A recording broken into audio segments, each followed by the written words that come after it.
Bueno, entonces nos habíamos quedado en nuestras clases de paralelismo con la condición de carrera, en la inconsistencia de datos, donde, bueno, repitiendo es la condición de carrera es cuando múltiples hilos tratan de acceder a un mismo recurso compartido, ya sea leyendo o escribiendo, y pues en este caso, como no sabemos qué hilo se va a ejecutar primero o cuál se va a tener por en determinado momento y puede entrar otro hilo dependiendo del scheduler del sistema operativo, pues esto puede tener un comportamiento inesperado, ¿no?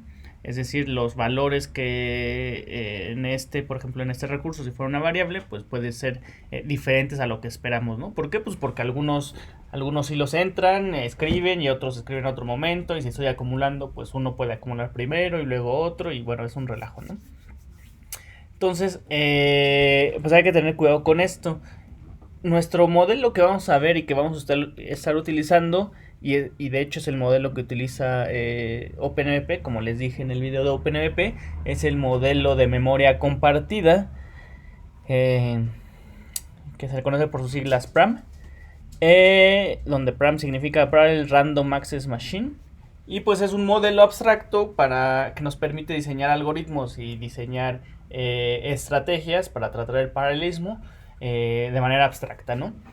Entonces, en este modelo, cada procesador puede tener una memoria privada, que sería la memoria local, es decir, puede hacer archivos variables locales, como vimos en la práctica anterior, en la primera práctica de OpenMP, ¿no? Que serían estos serían mis procesadores, mis N procesadores que yo tendría en mi máquina, y cada uno puede tener pues su memoria privada, ¿no? En esta memoria privada, pues cada procesador puede escribir lo que ellos quieran, es muy rápida, y pues no habría problemas de race condition, de condición de carrera, porque pues a esa memoria privada solo puede acceder el procesador, ¿no? Y aparte, en todos los proveedores tienen acceso a una memoria global, que sería esta, la amarillita o amarillo claro, eh, donde es la única comunicación que tienen entre ellos. Es decir, yo me puedo comunicar con el procesador, entre el procesador uno y el procesador 2 utilizando la memoria compartida, ¿no? Es decir, si yo tengo una variable que quiero que todos los procesadores lean o escriban, pues la tendrá que poner en la memoria global, ¿no? Esto está al escribir o leer en la memoria global, si no lo hacemos de manera correcta o de manera preventiva, pues tenemos que tener la condición de carrera. Y para eso, bueno, el modelo PRAM establece 4 tareas que se pueden ejecutar. La primera es Concurrent Read, Concurrent Write, que es CRCW, en donde todos los hilos y todos los procesadores y todos los procesadores pueden leer al mismo tiempo o escribir, produciendo condiciones de carrera. La segunda es el Concurrent Read y el Exclusive Write, donde solo un procesador en determinado momento puede escribir, pero todos pueden leer al mismo tiempo. Esta instrucción, donde uno solo escribe y otros leen, no produce condición de carrera. No produce condición de carrera. ¿Por qué? Porque solo uno está escribiendo. Y en el momento... Bueno, podría hacerse si se lee antes de que si se lee un dato anterior, ¿no? Pero bueno, en general es un buen sistema. El otro es el Exclusive Read, Concurrent Write, donde solo un procesador puede leer, pero muchos pueden escribir al mismo tiempo, ¿no? Produciendo igual condición de carrera. Y el otro, el que se utiliza, es el Exclusive Read y el Exclusive Write, donde solo un procesador puede leer y solo un procesador puede escribir. Todo esto es en un determinado momento, ¿no? O sea, en cualquier momento pueden...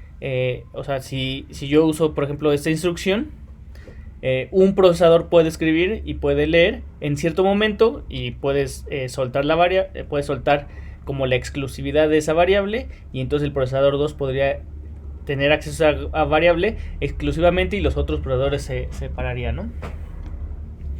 En este modelo, algo importante de comentar es que el programador es responsable de comunicar y sincronizar los procesadores. Es decir, el modelo no contempla esta parte de balanceo o de sincronización de hilos. El programador es el responsable de, a través de su programa, pues generar todas estas comunicaciones y todas estas, pues considerar todas estas posibles fallas, ¿no? en los programas paralelo. ¿Cómo hace esto el modelo PRAM de la exclusividad de lectura y lectura? Bueno, pues todos los hilos son manejados por el sistema operativo. Sin embargo, así como los archivos que vimos, donde los lenguajes de programación abstraen un archivo que es manejado por el sistema operativo, pues así los hilos se abstraen, son abstraídos por todos los lenguajes de programación. Y casi todos, que yo sepa, tienen lo que se le conoce como locks o mutex cuando ocupas hilos, que es una técnica para evitar la condición de carrera. Y básicamente lo que haces es que tú estableces una variable o un bloque de código que permite solo la ejecución de un hilo a la vez. Si esta variable que está, vamos, le voy a llamar bloqueada o adquirida por un hilo, trata de ser leída o escrita por otro hilo, el hilo que no tiene la variable bloqueada tendrá que esperar, ¿no? O sea, tarda, guarda, como que pausea su ejecución, ¿no? Entonces, por ejemplo, si yo tengo aquí mi variable a es igual a 10, y en este momento está libre, yo puedo entrar con este hilo y decirle al sistema operativo, ¿sabes qué? Loquéame esta variable a mí. Y entonces yo en este momento tengo el lock, tengo la exclusividad de esta variable, y este hilo puede leer y escribir a esta variable. Si en el momento en que está bloqueado llega otro hilo y dice, ¿sabes qué? Voy a leer esta variable, lo que hace este hilo es ponerse en un estado de espera. Deja de procesar, o sea, se queda esperando ahí a que liberen esta variable. Y si llega otro hilo por acá y quiere leer esta variable que está bloqueada, pues este hilo también se espera, ¿no? Y si tengo otro hilo por aquí que quiere leer, pues este se espera a que termine, ¿no? Y en el momento en que se libera, en el momento en que este hilo libera la exclusividad de esta variable, pues lo que hace el siguiente hilo, o podría ser el siguiente hilo que estaba en la cola, pues lo que podría hacer es ahora obtener la exclusividad, y estos dos se tendrían que esperar, y así sucesivamente, ¿no? De hecho, mutex viene de mutual exclusion. Mutual exclusion.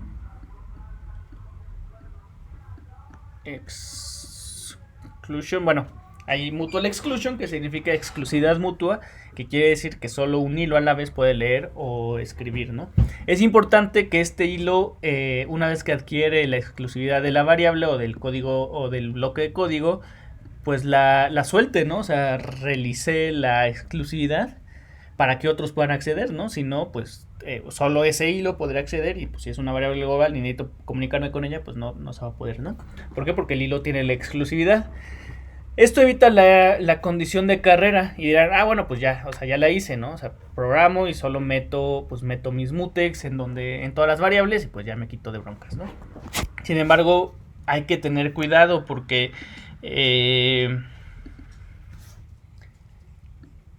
perdón.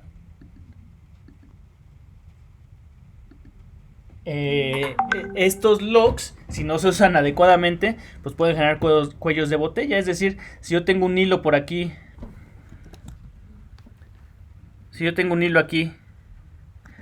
con una computadora súper poderosa, con millones de hilos corriendo, pero eventualmente todos tienen que encolarse y pasar por una variable que está bloqueada y todos lo necesitan acceder al mismo tiempo, y todos la bloquean, pues eventualmente esto me va a dar un cuello de botella, ¿no? Y mis 1000 o millones de procesadores que tenga así en mi super programa paralelo, pues al final va a tener casi la misma o un performance muy bajo. ¿Por qué? Porque tengo cuellos de botella, es decir, pues llega un momento donde todos tienen que esperar, ¿no? Y si todos tienen que pasar, pues tienen que esperar todos mucho tiempo, ¿no? Casi como si fuera serial, por lo menos aparte del código, ¿no? O secuencial. Entonces hay que usarlos precavidamente, ¿no? Lo otro pues puede ser muy obvio, pero le pasa mucho a los programadores, es que se generan deadlocks. ¿Qué es un deadlock? Pues es una condición donde dos hilos quedan bloqueados eternamente. Acuérdense que si yo tengo un hilo y adquiero o bloqueo una variable, pues los otros hilos esperan a que esa variable esté desbloqueada. Entonces hay una condición donde, por ejemplo, si yo tengo el hilo 1 y un hilo 2, y este hilo dice, bueno, voy a usar este objeto, voy a usar esta variable, y le hago un lock a este. Entonces yo tengo, este hilo tiene la exclusividad de este. Y para continuar dice, bueno, ¿sabes qué? Necesito usar esta otra variable. Y tengo otro hilo donde esta variable la tiene bloqueada. Pues evidentemente este hilo no va a poder, se va a quedar esperando hasta que esta variable la libere el hilo 2. Pero puede ser que este hilo 2 necesite una variable bloqueada por el hilo 1. Entonces llega un momento donde ambos están esperando a que se desbloquee una variable, a que el otro hilo libere una variable, pero al mismo tiempo ellos tienen bloqueados una variable. Entonces los dos hilos se bloquean y se van a quedar bloqueados eternamente porque no hay forma de desbloquearlos. Porque uno tiene bloqueado uno y el otro necesita eso para desbloquearse, y al mismo tiempo este uno que tiene bloqueado eso necesita lo de otro para desbloquearse, y pues nunca se desbloquea, ¿no? Y queda una condición que se llama deadlock, que pues aunque parece obvia es muy común y muy frecuente, ¿no? En programas que se produzca esta condición. Entonces hay que tener cuidado con estas, ¿vale? Al final lo que queremos hacer es que nuestros programas corran más rápido. ¿Cómo vamos a medir o cómo vamos a saber esto, que estamos haciendo un programa paralelo más rápido? Pues existen algunas métricas que nos van a decir qué tan bueno o qué tan eficiente es nuestro nuevo algoritmo que acabamos de paralelizar. Entonces, la primera métrica que existe o que se conoce o que es muy útil en esto de la computación paralela es el speed up, o en español a veces le dicen aceleración, ¿no? Es la aceleración S, y simplemente es la división del tiempo de ejecución serial de mi programa serial sobre el tiempo de ejecución de mi mismo programa en paralelo. Al final, como hicimos al principio, pues tenemos dos algoritmos que tienen las mismas entradas y queremos las mismas salidas. Por ejemplo, cuando hicimos sorting, pues lo que hicimos fue eso, ¿no? Comparar algoritmos que recibieran la misma entradas. Necesitamos las mismas salidas de ambos algoritmos y pues podemos medirlos, ¿no? Decir, bueno, este algoritmo de ordenamiento es más rápido que el otro y tal, ¿no? Entonces lo mismo podemos hacer con los algoritmos en paralelo, donde comparamos el mismo algoritmo en su versión serial o secuencial con su tiempo de ejecución en paralelo.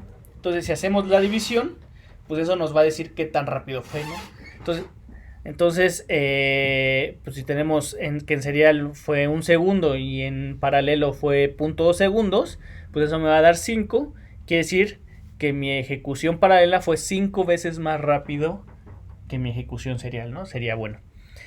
Si por el contrario esto es más chiquito, por ejemplo, si en serial, ¿qué pasa? O sea, pasa bastante, de hecho tal vez les vaya a pasar en las prácticas, donde mi versión serial tarda 1 segundo y mi versión paralela tarda 10 segundos, ¿no?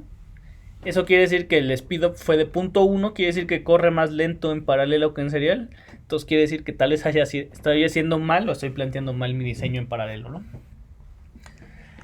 La siguiente es la eficiencia, y esto se calcula como el speed up entre el número de procesadores, ¿no?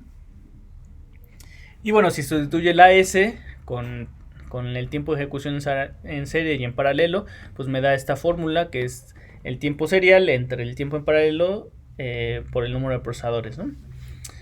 Y esto lo que nos va a decir es qué tanta chamba está haciendo cada procesador. Entonces, por ejemplo, si yo tengo un speed up de 2, que quiere decir que algoritmo en paralelo corrió 2 veces más rápido que mi algoritmo en serie, pero para eso necesité 100 procesadores, pues no es tan eficiente mi algoritmo. ¿Por qué? Porque necesité mucho cómputo para solo conseguir hacer el doble de rápido, ¿no? Mi algoritmo. En cambio, pues si tengo que fue 10 veces más rápido y solo necesité 2 procesadores, pues eso sería, de hecho sería ideal, fantástico, pero bueno, quiere decir que mis procesadores están trabajando al máximo, ¿vale? Entonces, pues hay que checar la eficiencia, ¿no? Utilizando el número de procesadores que se utilizaron. El otro que no es una métrica como tal, pero me sirve para calcular, es el tiempo en paralelo. El tiempo en paralelo, en particular, sería el tiempo serial sobre el número de procesadores más un tiempo que se le llama el tiempo de overhead. Y ese tiempo de overhead, ¿qué significa? Pues es el tiempo perdido de un programa en paralelo por las partes que no se pudieron, por ejemplo, paralizar. Siempre vamos a tener algún programa que no vamos a poder paralizar. Simplemente, ¿no? O sea, la creación de hilos, si yo digo, ¿sabes qué? Mi programa va a crear 1000 hilos, ¿no? Y va a ser súper rápido. Esa creación de los 1000 hilos, eso se hace en serie, ¿no? O sea, levantar los hilos se hace en serie y pues ahí tenemos un tiempo que no podemos paralizar, ¿no? ¿Qué otras cosas son el tiempo de overhead? Pues sería la sincronización de comunicación entre hilos. Por ejemplo, si yo meto unas barreras o alguna comunicación entre los hilos, pues esto se va a ver afectado el tiempo en paralelo. Y el otro son los logs, los que vimos aquí. O sea, si yo meto varios logs, pues al final tengo un hilo que no está trabajando porque tal vez pueda estar esperando a que se libere una variable o una señal. Entonces, pues ese hilo no está trabajando a full en un procesador y pues está dormido mientras se libera, y eso aumenta el tiempo en paralelo, ¿vale? Idealmente, si yo tuviera un algoritmo perfecto que lo paralizo al 100% y todo lo tengo perfecto, sin sincronización ni nada, pues el tiempo de overhead sería 0, ¿no? Y el tiempo en paralelo, o sea, el tiempo en paralelo pues debería ser el tiempo que me tomó en serial entre el número de procesadores. Es decir, si tengo lo ideal, fantástico, que no se logra nunca, es que pues si tengo un algoritmo secuencial que tarda 1 segundo y lo hago en 2 procesadores, pues idealmente como ya tengo 2 procesadores harían la chamba de 1, pues esto debería ser 0.5, ¿no? El tiempo en paralelo, ¿no? Es decir, lineal. Si yo tengo mi algoritmo secuencial que tarda 1 segundo y le meto 10 procesadores y lo paralizo perfecto, pues idealmente el tiempo serial se debería reducir en 10, ¿no? El tiempo de ejecución. ¿Por qué? Porque tengo 10 procesadores trabajando 100%. Y pues el tiempo de ejecución debería ser 0.1, es decir, lineal conforme el número de procesadores aumente. Sin embargo, pues esto en la realidad no pasa. Si nosotros despejamos de aquí el tiempo de overhead, pues vemos que el tiempo de overhead va a ser el tiempo en paralelo, que tomó en paralelo, menos el tiempo serial sobre el número de procesadores, ¿no? Que como les mencioné, el tiempo en paralelo generalmente siempre va a ser, este TP va a ser mucho mayor, o bueno, algo mayor que este tiempo serial entre el número de procesadores que estoy utilizando, ¿no? Y aparte de estas métricas, hay otras como la escalabilidad, redundancia, la utilización y otras cosas que tampoco son muy cuantificables, pero pues me permiten también decidir si mi algoritmo vale la pena en paralelo o no. Por ejemplo, el esfuerzo de un programador por pasar un algoritmo serial a paralelo, ¿no? De repente no está tan fácil. Entonces, bueno, usando estas métricas traigo un ejemplo pequeño para ver qué nos indican los números con un caso práctico, ¿no? Entonces, por ejemplo, se tiene un programa que en su versión serie y paralela corre con los siguientes tiempos. Tiempo serial corre 1.24 y en tiempo paralelo corre en .487 segundos, ¿no? Vamos a ver, y se usaron 4 procesadores. Vamos a ver cuánto fue el speedup. Si yo calculo el speedup, vemos que el speedup me da de 2.546. ¿Qué quiere decir? Que mi algoritmo paralelo corrió 2.546 veces más rápido que mi algoritmo serial. Es decir, sí conseguí un aumento de la eficiencia, ¿no? De los tiempos de ejecución. No un aumento, sino un aumento de la eficiencia del algoritmo, reduciendo su tiempo de ejecución, ¿no? ¿Cuánto? Pues 2.546 más rápido corrió, ¿no? ¿Cuál fue la eficiencia? Pues si vemos la eficiencia para conseguir este 2.54, utilizamos 4 procesadores, quiere decir que mi eficiencia fue de 0.6356, que pues no es completamente eficiente, pero bueno, fue algo eficiente, ¿no? Hubiera sido mejor si esto hubiera sido pues más alto. Y aquí podemos ver el tiempo de podemos calcular el tiempo de overhead utilizando esta fórmula, donde vemos que el tiempo de overhead fue el tiempo en paralelo menos el tiempo serial sobre el número de procesadores, dándonos 0.177 segundos. Eso quiere decir que el algoritmo, aunque corrió casi en medio segundo, pasó casi 200 milisegundos no procesando en paralelo. Es decir, se tardó algo. O sea, no está completamente paralizado, o hay algunas condiciones ahí de pues de cuellos de botella o algo, ¿no? Porque el tiempo de overhead pues fue grande, ¿no? Fue de .177, considerando que el tiempo total del algoritmo fue de medio segundo, pues esto fue casi ¿qué podemos decir? Como un 20%, ¿no? Un poquito más del 20%. Que pasa el algoritmo sin hacer procesamiento en paralelo, ¿no? Si no hubiera overhead, ¿cuánto debió de haber tardado el algoritmo? Pues si no tenemos overhead, es decir, si lo hubiéramos paralizado al 100% y todo está perfecto, pues este tiempo en paralelo debería ser 0.31 segundos. Es decir, casi 170, pues el overhead, ¿no? 177 segundos más bajo, ¿vale?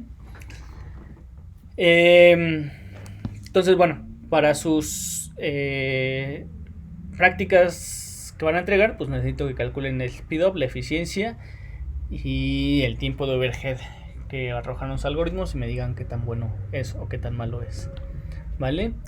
Dadas estas métricas, tenemos la ley de Amdahl, que generó un ingeniero de IBM, un científico de la computación, que no es tan buena. Bueno, o nos da, no nos da una perspectiva más real de qué se puede conseguir con el paralelismo y qué no. Entonces, a modo de ejemplo, primero antes de mencionar la ley de Amdahl, y voy a usar las mismas fórmulas anteriores, supongamos que tenemos un programa que estaba paralizado al 90%, es decir, el 90% del código y del tiempo de ejecución se va a ejecutar en paralelo a full, ¿no? Y vemos que secuencialmente tarda 20 segundos, ¿sale? Entonces, TS, el tiempo secuencial, son 20 segundos, ¿vale? Si yo lo paralicé al 90%, quiere decir que idealmente ese tiempo, el 90% de este tiempo, es decir, de 20 segundos, se reduciría entre el número de procesadores. ¿Por qué? Pues porque cada procesador haría la chamba en paralelo, ¿no? ¿De cuánto? Del 90% del tiempo. Esto nos daría esto, ¿no? Más aparte, pues no, el 10% del algoritmo no fue paralelizado. Es decir, que 2 segundos pasaría sin ser paralizado, ¿no? Que sería esto, ¿vale? Es decir, el 10% de los 20 segundos no está paralizado, entonces pues tardaría lo mismo que secuencial, ¿no? ¿Esto qué nos da? Pues nos da al final esta fórmula, 18 sobre P más 2, que sería el tiempo que esperaremos en paralelo. Si lo hacemos con un procesador, pues esto sería 18 más 2, pues sería 20, ¿no? Si lo hacemos con 2 procesadores, pues esto sería 9 más 2, 11, ¿no? Idealmente, ¿vale? Con esas fórmulas, si calculamos el speedup, tenemos que el tiempo serial era 20, aquí están los 20, Si sacamos el tiempo en paralelo, pues ya vimos que era esta fórmula, entonces sería 18 sobre P más 2. Y pues para calcular el speed up de todo el algoritmo, vemos que nos queda pues esto, ¿no? Un segundito. Nos queda esto, ¿no? 20 entre 18 sobre P más 2, ¿vale? Y ya les dije, ¿no? Si tenemos un procesador, pues esto sería 20 entre 18 más 2, que serían 20, pues sería el speedup 1, ¿no? Es decir, no tendría ningún aumento. Tardaría lo mismo el paralelo que el secuencial. Si tuviéramos dos procesadores, esto sería 20 entre 11. Pues me daría un speedup más alto, ¿no? Si el procesador aumenta, el speedup va a ser mayor. Si consideramos que tuviéramos, si pensamos, imaginamos, ¿sabes qué? Tengo una computadora con infinitos procesadores, donde todos corren a full en todo momento. Entonces podemos hacer que P tienda al infinito. Si el número de procesadores tiende a infinito, ¿a cuánto ascendería el speedup? Pues el speedup, si esto 18 sobre P, lo considero como que P tiende a infinito, pues entonces esta división se iría a 0, ¿no? Se iría y me quedaría 20 entre 2, lo que me da 10, ¿no? Lo que estoy diciendo, y quiero que quede muy claro y que se entienda la magnitud de esto, es que si yo tengo cualquier programa donde el 90% es paralelo y yo lo meto a la computadora más rápida, ideal y que no existe, pero supongamos que sí, y le meto infinitos procesadores, infinitos, o sea, no 10, no 100, no 1000, sino infinitos, el speedup mayor que voy a conseguir es 10, es decir, si mi algoritmo tardaba 10 segundos, pues paralizándolo perfecto, con infinitos procesadores, pues lo más que podría llegar a aumentar sería, o a disminuir el tiempo más bien, sería 1. Si tardaba 100 días, lo puedo bajar a 10 días. Pero no es así como infinito como pensaríamos nosotros, ¿no? Tengo una computadora con infinitos procesadores. Sin embargo, lo máximo que puedo aumentar el tiempo, o disminuir el tiempo más bien, sería en un factor de 10, ¿no? Lo cual pues nos deja tristes, ¿no? Como se ve aquí en el emoji. Y pues al final es eso, ¿no? El speedup está acotado, aún con infinitos procesadores, debido al overhead, ¿no? Es decir, si yo tengo un overhead, no voy a poder conseguir speedups infinitos, ¿no? O sea, siempre va a haber un límite. Y esto lo podemos ver en esta gráfica. Esta gráfica se hizo más o menos siguiendo esta lógica. Y por ejemplo, aquí tenemos el nivel de speedup, es decir, 0, 2, 4, 6, 8, 10, 12 hasta 20. Es decir, qué tanto va a aumentar o disminuir más bien. Siempre digo aumentar, pero es disminuir el tiempo de ejecución si fuera paralelo. Es decir, si yo tengo un speedup de 20, un algoritmo que me tomaba un segundo, pues me tomaría 0.5 segundos, ¿no? O 0.05 segundos, ¿no? Si yo tengo un algoritmo que me toma 20 segundos, pues en paralelo me tomaría un segundo. O sea, no es tantísimo, ¿no? Si tengo un algoritmo que me toma 20 días, tardaría un día, ¿no? Y la raya verde indica un algoritmo donde está paralizado al 95%, o sea, más que aquí. ¿Cuál sería el máximo? Y si yo lo hago con un procesador, pues bueno, todos los que tienen un procesador, el speedup sería 1, ¿no? Sería igualito.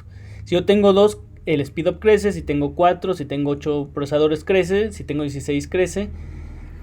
¿Hasta qué? Hasta que tengo 1024 procesadores. A partir de ahí ya no crece tanto. Y el speedup se va a mantener y va a ser asintótico a 20. Es decir, aunque tenga 65.536 procesadores que jalan súper rápido en paralelo, si yo tengo un programa que solo está paralizado, está paralizado al 95%, que es muchísimo, pues voy a poder conseguir solo un speedup de 20, ¿no? Si por el contrario, que sería, o sea, un algoritmo súper wow, donde paralizo así súper bien, ¿no? Y soy un experto programador. Si tengo uno de 90%, pues lo máximo que podría llegar a aumentar la velocidad o vamos, disminuir el tiempo de ejecución sería de 10, que es lo que vimos aquí. Si yo tuviera un algoritmo que solo está paralizado al 75%, pues el máximo speedup que voy a tener va a ser de 4. Si yo tengo uno que está al 50%, o sea, el 50%, lo máximo que voy a conseguir, y eso es a partir de 16 procesadores, es que su speedup sea de 2. Es decir, reducir el tiempo a la mitad. Entonces, pues esto nos da una perspectiva más real. O sea, aunque tengamos infinitos procesadores, pues nunca vamos a tener así aumentos de velocidades súper más grandes, ¿no? O sea, siempre es bueno, o sea, es buenísimo que mi algoritmo en si tardaba 20 días, tarde ahora un día, es un aumento increíble, ¿no? Y está perfecto. Pero bueno, no es ideal y infinito como uno esperaría, ¿no? Aunque tuviéramos una computadora con millones de procesadores.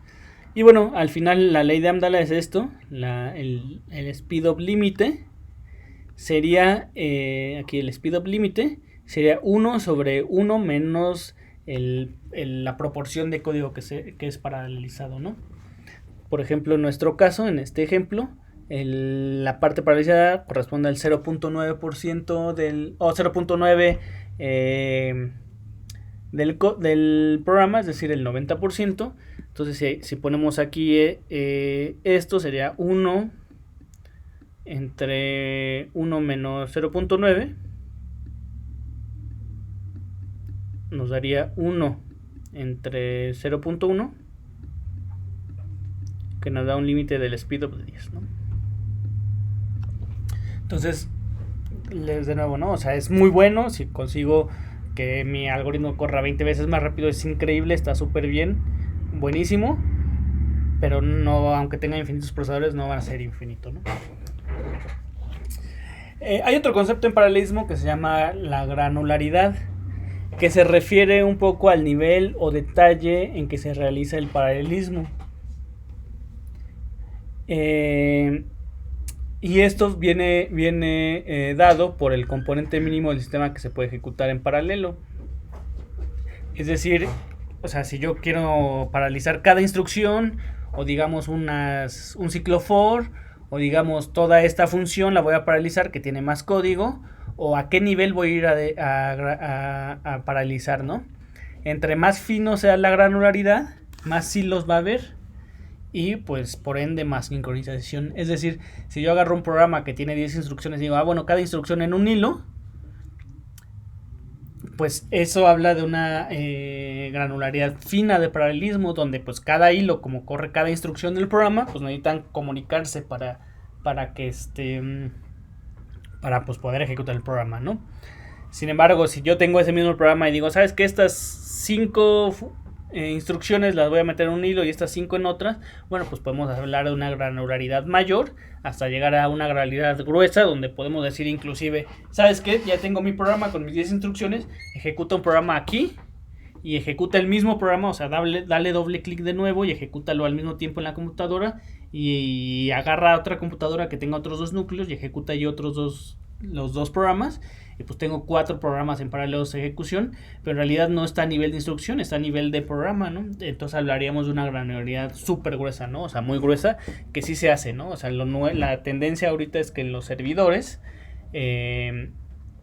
se levanten muchos programas chiquitos, ¿no? Es decir, Facebook, por ejemplo, pues no tiene un mega programa identificando cada que alguien levanta una foto, sino que tiene en varios servidores el mismo programa que si tú le subes una foto a Facebook te reconoce la cara, pues ese mismo programa está 10 o 20 o 100 veces en diferentes servidores, y pues cada que llega una petición se redirige al servidor que está más disponible. Y pues el programa está corriendo en paralelo, o sea, se están procesando en diferentes, pero no a nivel de instrucción, ¿no? Por ejemplo, ¿no? Aunque yo creo que, de hecho, pues en este ejemplo de Facebook, donde procesa aparte internamente, pues tienen otra granularidad más fina, donde sí se procesan las imágenes en paralelo, ¿no?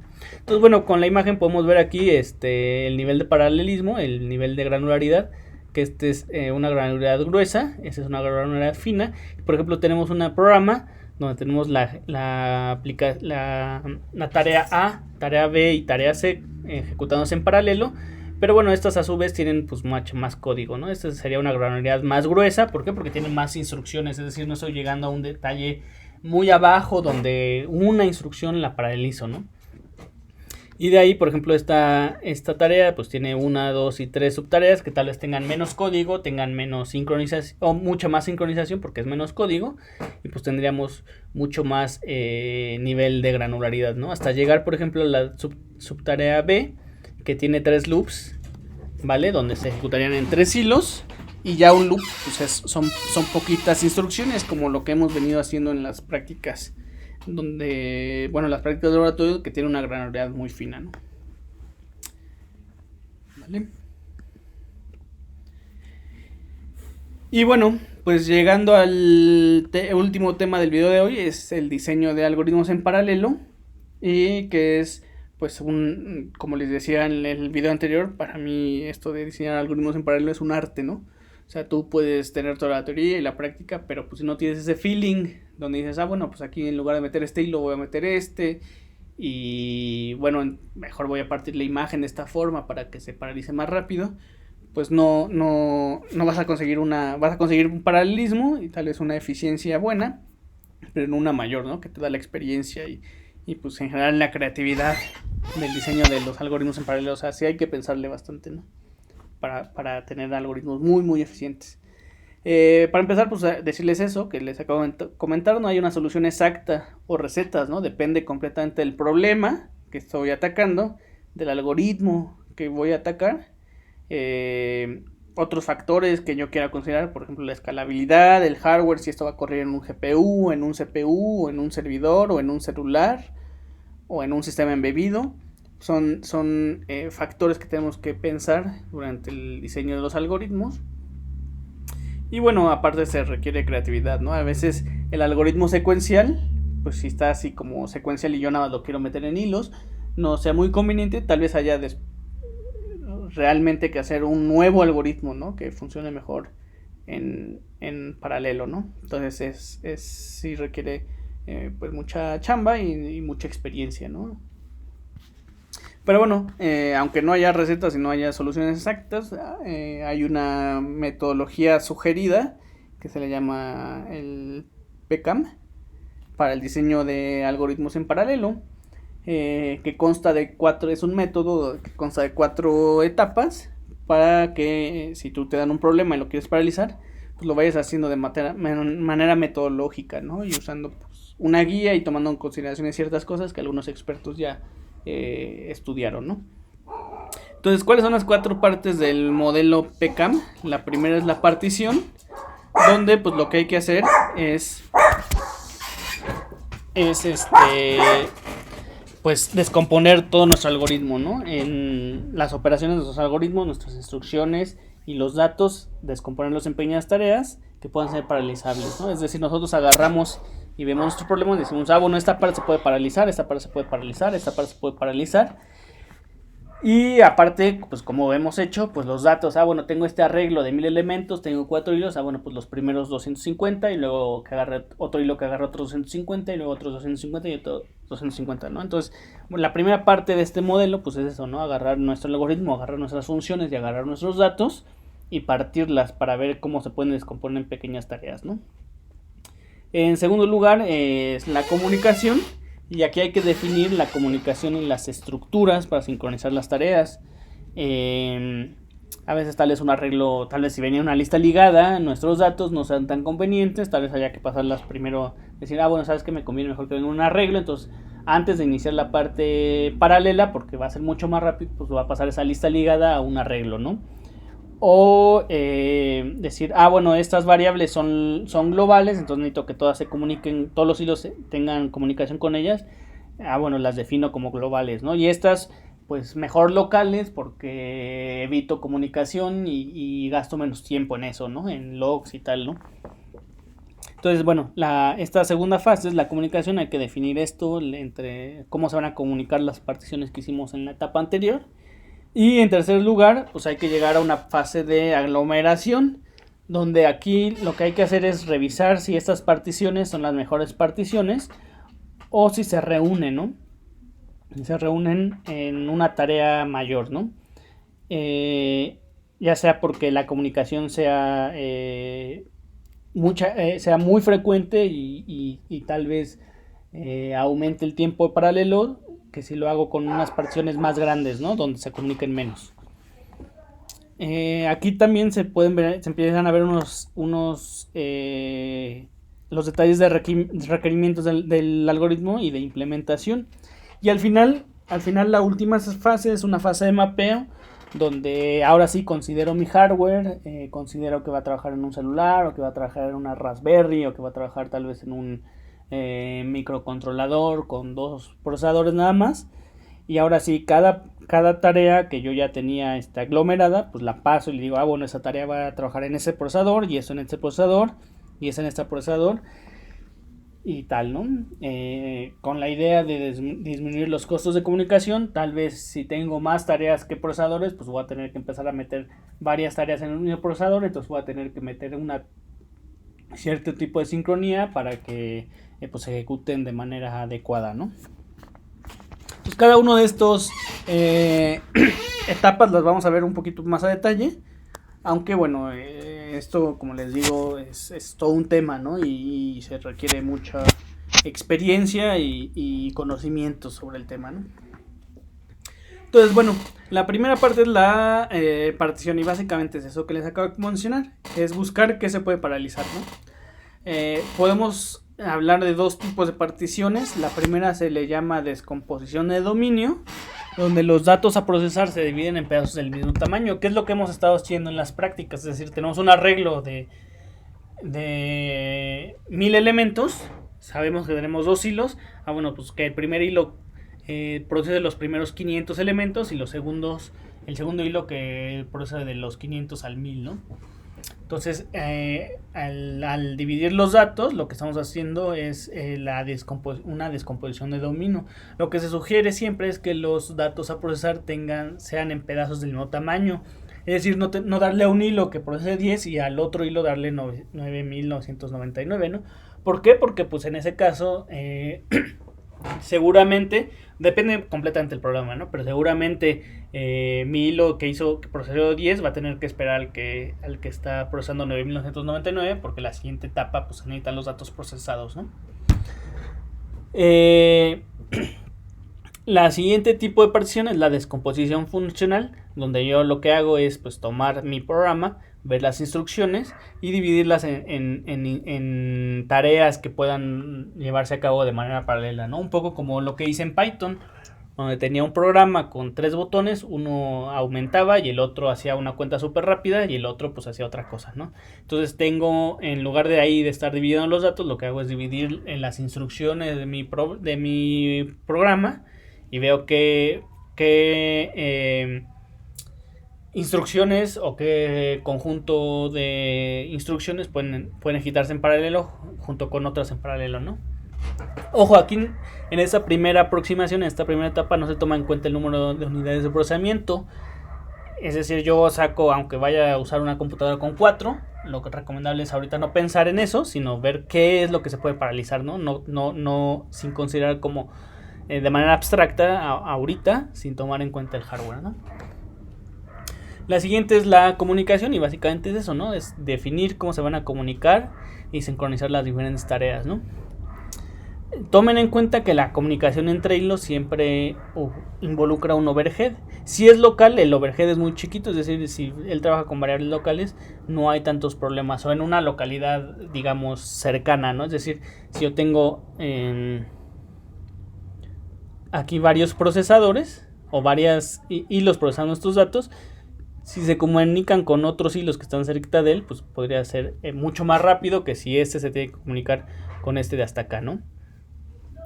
Entonces hay que definir qué comunicación vamos a usar, si comunicación global o si se requiere local, o pues todas esas particularidades para reducir sobre todo el overhead. Y bueno, para esto también existen pues unos métodos de sincronización que vamos a ver un poquito en OpenMP. Pero pues básicamente es eso, ¿no? O sea, que si yo tengo un conjunto de hilos y tareas y datos que se van a procesar en paralelo, en algún momento tal vez se tengan que unir o sincronizar o comunicar o esperar a una o esperar a otra. Entonces hay que pensar también un poquito en estas estructuras que vamos a ver, que son las barreras, que es cuando se esperan a varios hilos, los logs y mutex, y estos son algunos como logs y mutex, pero son unas estructuras más avanzadas, ¿no? Que básicamente lo que hacen es pues reducir un poquito el overhead o los cuellos de botella, haciendo una sincronización pues de manera más eficiente. El tercer paso es la aglomeración. Aquí la idea es concretizarlo planteando las dos etapas. Si las dos etapas pasadas hablamos muy abstracto, es decir, bueno, pues tengo este programa, yo lo puedo subdividir en 1000 tareas. Ahora sí te tienes que plantear que si son efectivamente 1000 tareas o hay que replantearlas y juntarlas en una sola tarea. ¿Por qué? Pues por varias cosas, ¿no? La primera podría ser que las tareas sean dependientes. Entonces, si yo tengo tareas independientes, por ejemplo esta, ¿no? O sea, si yo tengo una instrucción donde necesito sacar la variable A y la siguiente, la D, necesito de A, pues aunque lo meta esto en un hilo y esto en otro hilo, pues eventualmente este hilo se va a tener que esperar a que este hilo termine. ¿Por qué? Porque este hilo necesita la información de este hilo. Entonces, pues aunque podamos paralelizarlos, tal vez no tenga mucho sentido y tal vez sea más trabajo y tiempo de ejecución esperar y comunicarle al hilo 1 sobre la variable A que ya está lista y que la puede usar, hacerla en una sola tarea, ¿no? Entonces la idea es esa, ¿no? Es empezar a ver qué se puede juntar y qué se puede ¿para qué? Para reducir el overhead,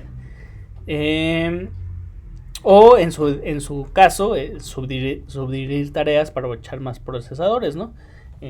Si me doy cuenta que al final lo reduje en 2 tareas y en realidad mi procesador va a tener, voy a usar una tarjeta gráfica con 1000, pues tal vez sí conviene subdividir en más tareas, ¿no? Para aprovechar más esta parte de los procesadores y el paralelismo, ¿no? Aquí lo que puede pasar es que se replantee la granularidad del paralelismo para eficientar el programa. Es decir, por ejemplo, en las imágenes podemos ver cada circulito podría ser un hilo que cada uno está procesando un dato, ¿no? Entonces, en este momento, si tengo si tengo una granularidad muy fina, lo que va a pasar es que va a haber mucha comunicación. Cada rayita es una comunicación. En cambio, si yo digo, bueno, pues que este hilo procese todos estos datos y este hilo procese todos estos datos y que este hilo procese todos estos datos y que este hilo procese todos estos datos, pues las rayitas que representan la comunicación pues se reducen enormemente, ¿no? Entonces hay que ver y hay que probar, como lo vemos en esta gráfica, ¿no? Hay que ver y hay que probar que es mejor, ¿no? Si replanteamos la granularidad para disminuir la comunicación, o bueno, nuestra comunicación no es tanta y nos sirve una granularidad muy fina. Entre más fina sea la granularidad, más trabajo le vamos a sacar a los procesadores, porque van a estar cada uno en su tarea chambeando, ¿no? Sin embargo, pues esta parte de la comunicación puede afectarnos, ¿no? Le voy a poner un ejemplo. Si yo las tarjetas gráficas tienen un montón de procesadores, o bueno, no procesadores, sino ALUs, unidades de procesamiento aritmético lógico, y pues sirven mucho para procesar imágenes. Sin embargo, ¿por qué? Porque pues si yo paso una imagen a esa tarjeta gráfica, pues se puede procesar muy paralelamente, ¿no? Sobre todo en temas de imágenes, porque son altamente paralizables. Sin embargo, puede ser que mi imagen sea muy chiquita y el costo de pasar esa imagen, o sea, de pasar la imagen que tengo en memoria RAM a la memoria de la tarjeta gráfica, ese costo de comunicación podría ser más grande de lo que tardaría haciéndolo en secuencial, ¿no? ¿Por qué? Porque el transporte de información, ya lo vimos, pasar datos de una memoria secundaria a otra, o pasar información entre memorias, es muy tardado. Entonces puede que el tiempo de hacerlo secuencial sea mucho menor que el tiempo en que se pasa la imagen al GPU, se procesa y se regresa de nuevo a la RAM. Entonces hay veces que, por ejemplo, si la imagen es muy chiquita, no conviene procesarla en paralelo, ¿no? Aunque efectivamente el tiempo de paralelismo, sin contar esta comunicación, pues podría ser menor, ¿no? Al final el mapeo lo que se hace es ya llevar todo a la práctica, o sea, dejamos de abstraer todo y se especifica qué tareas se van a ejecutar en qué procesadores. El objetivo es disminuir el tiempo de ejecución, ¿no? Eso se puede hacer pues de dos maneras, ¿no? Para empezar, checar tareas que se puedan ejecutar independientemente y se establecen en diferentes procesadores. Es decir, que no tengan, si son tareas completamente independientes, pues cada una puede ir paralelamente sin comunicación en cada uno de los procesadores. Y hay que identificar las tareas que tal vez se comunican frecuentemente. Si esto pasa, pues tal vez sea más conveniente meterlas en el mismo procesador, en un mismo hilo, con algún tipo de sincronía, ¿no? Y aquí se pueden usar algunos algoritmos de balanceo de carga. Por ejemplo, el Manager Worker, que es un algoritmo muy utilizado, por ejemplo, por las bases de datos. Las bases de datos generan un pool, o sea, una piscina, digamos, de hilos de conexión, ¿no? Y tienen ahí 1000 hilos esperando a que este sería el manager, ¿no? Este sería el manager. Entonces, cuando llega una petición de conexión, el manager checa qué hilos está disponible y pues le da ¿no? Y si llega otra conexión, dice, bueno, pues tengo disponible, y se corta esta conexión, pues este hilo lo deja disponible. ¿Para qué? Para evitar estar abriendo un montón de hilos, que es una tarea pesada, ¿no? O sea, levantar hilos también puede tardar. Entonces, mejor tiene como muchos hilos ya disponibles, nada más esperando a hacer nada más para que llegue un worker, un cliente, a pedir un hilo y dárselo de inmediato, ¿no? Y cuando un cliente suelta un hilo, pasa cierto tiempo, le desconecta el hilo y pues tiene un montón de hilos disponibles. De esa manera balancea la carga de los procesadores, ¿no? Por ejemplo, las bases de datos, ¿no? Bueno, esta ilustración sería eso, un esquema de Manager Worker. Y bueno, hay otros como el mapeo cíclico, ¿no? Y bueno, con esto finalizaríamos la parte de teoría del temario. Solo nos faltaría un tema que es revisar unos ejemplos, hacer el análisis de desempeño. Ya lo hicimos un poco con las métricas. Vamos a ver un ejemplo clásico y vamos a hacer el rediseño de estructuras de datos usando este mismo ejemplo clásico, ¿no? Y bueno, con eso terminaríamos todo nuestro tema de la unidad última y pues faltaría nada más las prácticas.